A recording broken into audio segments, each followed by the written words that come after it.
Hello everyone, welcome back to connect study point. और ये हमारा 16 पार्ट है हिस्ट्री का, जिसमें आप 20 क्वेश्चंस आएंगे। और ये आपके सभी एग्जाम्स के लिए वेरी इंपॉर्टेंट है, यूपीएससी से लेकर आपके स्टेट पीएससी तक के और अलग अलग छोटे एग्जाम्स के लिए, क्योंकि ये सब आए हुए क्वेश्चन है और हर टॉपिक आपका कवर हो जाएगा यदि आप ध्यान से पढ़ोगे क्वेश्चन को तो। और पढ़ना है क्वेश्चन आपको और इसका आंसर भी लगाने की कोशिश करना है।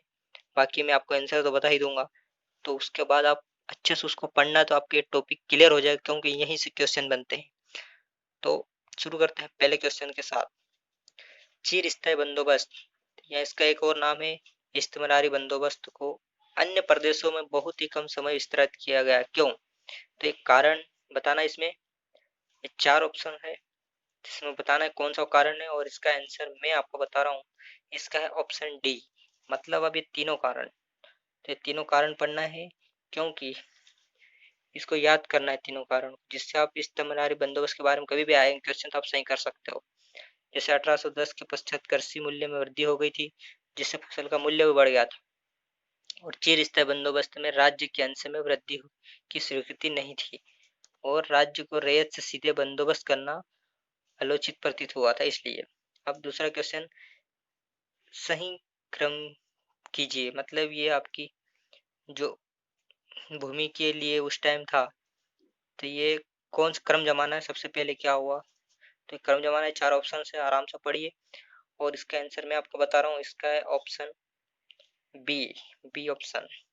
मतलब सबसे पहले आया था स्थायी बंदोबस्त, उसके बाद हुआ था सहायक संधि, और फिर हड़पने की नीति, और फिर बंगाल का विभाजन हुआ था। तो इस टाइप से क्रम जमाना है, और ये सभी क्वेश्चंस आए हुए अलग अलग एग्जाम्स में। ओके, अगला क्वेश्चन, बिहार में परमानेंट सेटलमेंट लागू करने का कारण क्या था? तो ये चार ऑप्शन है आपके सामने, इनमें से बताइए कि कौन सा कारण था परमानेंट सेटलमेंट लागू करने का। और इसका आंसर मैं आपको बता रहा हूँ, इसका ऑप्शन ए। जमींदारों के लिए जमीन पर वंश परंपरागत अधिकारों को स्वेच्छा से हस्तांतरित करने का अधिकार। तो ये ऑप्शन ए। अगला, चीर स्थायी बंदोबस्त 1793 में, जैसे अब यहाँ पूछ लेंगे कब लागू हुआ, तो यहाँ 1793 में चीर स्थायी बंदोबस्त लागू हुआ। के अंतर्गत जमींदारों से अपेक्षा की गई थी कि वे खेतीहरों को पट्टा जारी करे। अनेक जमींदारों ने पट्टे जारी नहीं किए, इसका क्या कारण था? ये चार ऑप्शन से इनमें से कारण बताना है। तो इसका आंसर है आपका ऑप्शन ए। जमींदारों के ऊपर कोई सरकारी नियंत्रण नहीं था, इसलिए उन्होंने पट्टे जारी नहीं किए थे। अगला क्वेश्चन, स्थायी बंदोबस्त इस प्रकार है। क्या होता था स्थायी बंदोबस्त में? तो चार ऑप्शन से पढ़िए क्वेश्चन को, जिससे आपको एग्जाम में भी स्थायी बंदोबस्त के बारे में पढ़ोगे तो आप कर पाओगे। और इसका आंसर है आपका ऑप्शन सी।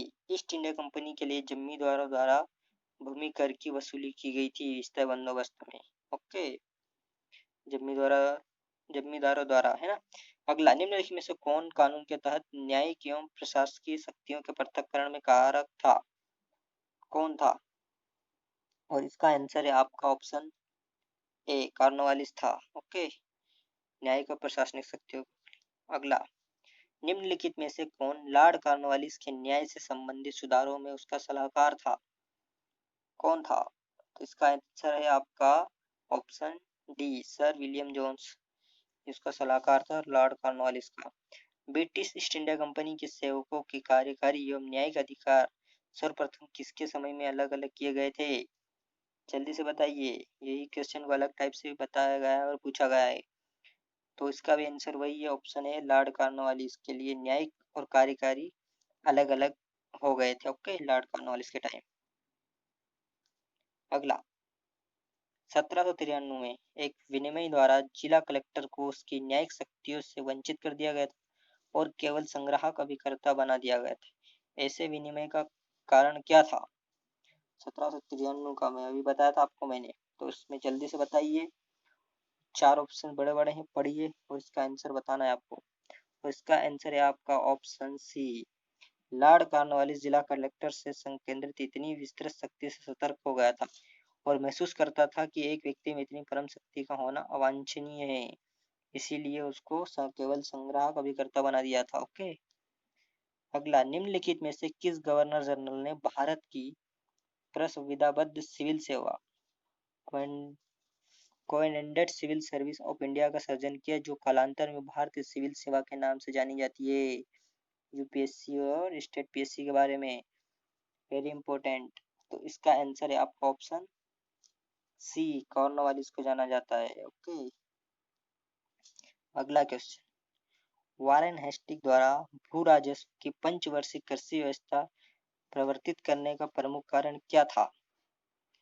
तो यहाँ पे वारेन हेस्टिंग के बारे में, और इसका आंसर है आपका ऑप्शन बी, कंपनी के कर्मचारियों द्वारा भू राजस्व की व्यवस्था करने में हेस्टिंग की अक्षमता थी। ओके, अगला क्वेश्चन, वारेन हेस्टिंग द्वारा 1776 में अमीनी कमीशन की नियुक्ति किस उद्देश्य से की गई थी? ये चार ऑप्शन है, किस उद्देश्य से अमीनी कमीशन की स्थापना की गई थी? और इसका आंसर है आपका ऑप्शन डी, भारतीय कृषि व्यवस्था से संबंधित व्यवस्थित सूचना एकत्र करने के लिए। ओके, अगला, किसकी अध्यक्षता में वह प्रथम न्यायिक योजना बनी थी जिसके अंतर्गत बंगाल, बिहार, उड़ीसा को जिलों में बांटा गया था तथा प्रत्येक जिले को एक कलेक्टर के अधीन रखा गया था? Very important. इसका आंसर है आपका ऑप्शन ए, वारेन हेस्टिंग के टाइम में बनी थी। ओके, अगला, 1793 में लॉर्ड कॉर्नवालिस की भू व्यवस्था प्रणाली लागू होने के बाद कानूनी विवादों की प्रवृत्ति में बढ़ोतरी देखी गई। निम्नलिखित प्रावधानों में से किस एक को सामान्यतः इसके कारक के रूप में जोड़कर देखा जाता है? तो इसका आंसर बताना, क्वेश्चन आराम से पढ़ना है। ओके, और इसका आंसर है आपका ऑप्शन डी। डी मतलब उपयुक्त बी, ए तथा सी कथनों में से कोई भी सही नहीं है। ओके, तो ये पूरा क्वेश्चन ही गलत हो गया, मतलब इसमें बताया गया वो ऑप्शन है ना। अगला क्वेश्चन, भारत में न्यायिक संगठन की स्थापना किसने की थी? Very important. और इसका आंसर आपका वही है, ऑप्शन ए, लॉर्ड कॉर्नवालिस को न्यायिक संगठन की स्थापना माना जाता है। क्रिमिनल ट्राइब्स एक्ट सर्वप्रथम कब अधिनियमित हुआ था? कब हुआ था? तो इसका आंसर है आपका ऑप्शन सी, 1871 में। अगला क्वेश्चन, ईस्ट इंडिया कंपनी के शासक में किस कोर्ट को फौजदारी अपील करने का सर्वोच्च कोर्ट माना गया था? तो इसका आंसर है आपका ऑप्शन डी, सदर निजामत। ये क्वेश्चन तो बाद में पूछे जाते, लेकिन मैं बता दिया करूंगा जो इम्पोर्टेंट होंगे। भारत के निम्न वायसराय में से किसके काल में Indian penal code, civil procedure code और क्रिमिनल प्रोसीजर कोड पारित किए गए? वेरी इंपॉर्टेंट है ये। कौन था उस टाइम गवर्नर वायसराय? तो इसका आंसर है ऑप्शन बी, लॉर्ड कैनिंग के टाइम में ये तीनों कोड किया गया था। ओके, कैनिंग के time, Indian penal code, civil procedure code और criminal procedure code, Lord Canning के टाइम। Very important. सहकारी साख सुझाव किसने दिया था? इसका आंसर है आपका ऑप्शन बी, फ्रेडरिक निस्कन्स। अगला क्वेश्चन, भारत में पंचवर्षीय बंदोबस्त किसने लागू किया था? Very important. और इसका आंसर है आपका option A, Warren Hastings. Okay, तो ये थे कुछ क्वेश्चन। मिलते हैं अगले वीडियो में। तब तक के लिए जो नए हो तो चैनल को सब्सक्राइब कर दिए, वीडियो को लाइक कर दीजिए। जिन्होंने कर दिया है उनको थैंक यू वेरी मच। मिलते हैं अगले वीडियो में। Take care, bye.